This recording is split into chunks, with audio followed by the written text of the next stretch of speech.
కొంతకాలంగా బాలీవుడ్లో బయోపిక్ సినిమాలకు డిమాండ్ ఎక్కువగా ఉంది.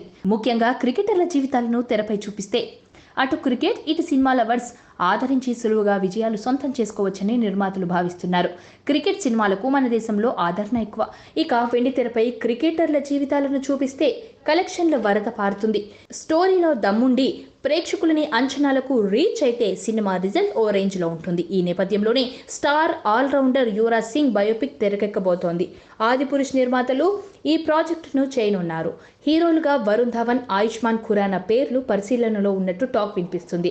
అయితే టీ సిరీస్ అధినేత భూషణ్ కుమార్ మాత్రం ఓ సౌత్ స్టార్ తో తెరకెక్కించాలని అనుకున్నట్లు తెలుస్తుంది. ప్రాజెక్టును మాత్రం చాలా ప్రతిష్టాత్మకంగా టీ సిరీస్ ఖ్యాతిని పెంచేలా భూషణ్ కుమార్ ప్లానింగ్ చేస్తున్నాడని సమాచారం. యువరాజ్ ఎన్నో ఆటుపోట్లను ఎదుర్కొని ఆల్రౌండర్గా నిలవడమే కాకుండా ఇండియాకు ప్రపంచ కప్ రావడంలో కూడా కీలక పాత్ర పోషించాడని, ఆ తర్వాత క్యాన్సర్ రావడం, దాన్ని విజయవంతంగా ఎదుర్కోవడం లాంటివన్నీ ఈ సినిమాలో చూపించబోతున్నట్లు ఇప్పటికే మేకర్స్ వెల్లడించారు. ఇక బాలీవుడ్తో పాటు సౌత్లోనూ సినిమా సూపర్ హిట్ అయ్యేలా మేకర్స్ ప్లాన్ చేస్తూ యువరాజ్ సింగ్ పాత్ర కోసం ఎన్టీఆర్ను తీసుకునే ఆలోచనలో ఉన్నట్లు తెలుస్తోంది.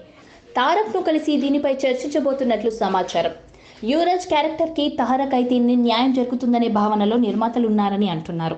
సోషల్ మీడియాలోనూ నెటిజన్లు దీనిపై తమ అభిప్రాయాలను తెలియజేస్తున్నారు. తారక్ ఈ సినిమా చేస్తే రికార్డులు బద్దలవుతాయంటున్నారు. ఖచ్చితంగా ఈ సినిమా చేయడానికి ఎన్టీఆర్ కూడా ఒప్పుకుంటాడని, దీన్ని పాన్ వరల్డ్ మూవీగా విడుదల చేయడానికి ఇందులో స్కోప్ ఉంటుందన్నారు.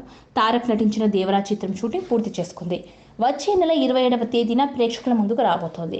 ఇక తారక్ యువరాజ్ సింగ్ పాత్ర చేస్తే అది అతని ఫ్యాన్స్ కి మరింత జోష్ ఇచ్చినట్లే అని చెప్పవచ్చు. సబ్స్క్రైబ్ చేయండి. Please do subscribe to. Please like, share and subscribe to top Telugu TV. Top Telugu TV. Top Telugu TV.